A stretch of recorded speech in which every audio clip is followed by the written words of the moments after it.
View তো আসলে এমনি এমনি হয় না। তো আপনি সাফল্যকে কিভাবে ব্যাখ্যা করতে চান? অনেকে ভিউ জিনিসটাকে খুব নেগেটিভলি দেখে।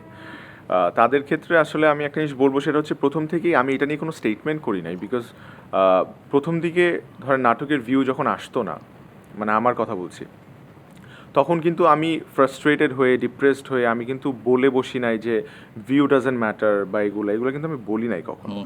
View is important. মানে এটা আমরা সবাই জানি যে আগে যখন ইউটিউবে নাটক না যেত না, মানে টিভি চ্যানেলে নাটক যেত, তখন আমরা ওয়েট করতাম for the TRP reports. Right. Right. So TRP রিপোর্টসের জন্য ওয়েট করতাম, বিকজ একটা রিপোর্ট যখন আসতো পুরো একটা ওকেশনের পর, একটা ফেস্টিভের পর, যেমন প্রতিটা ঈদের পর আমরা ওয়েট করতাম যে আমার কোন নাটকটা টিআরপিতে আছে। সো ওইখানে হয়তো বা র্যাঙ্কিংয়ে 10টা নাটক বা 20টা নাটক থাকতো। তো তখন আমরা জানতে পারতাম যে আসলে আমারটা কি 15th or 16th বা এরকম। তো ওখান থেকে আমাদের আসলে যাত্রাটা শুরু। তো তারপরে যখন জিনিসগুলো খুব ট্রান্সপারেন্ট হলো, ট্রান্সপারেন্ট অ্যাজ ইন লাইক ইউটিউবে ভিউজগুলো আমরা দেখতে পাচ্ছি, as an audience, as an artist, as a director, সবাই দেখতে পাচ্ছে।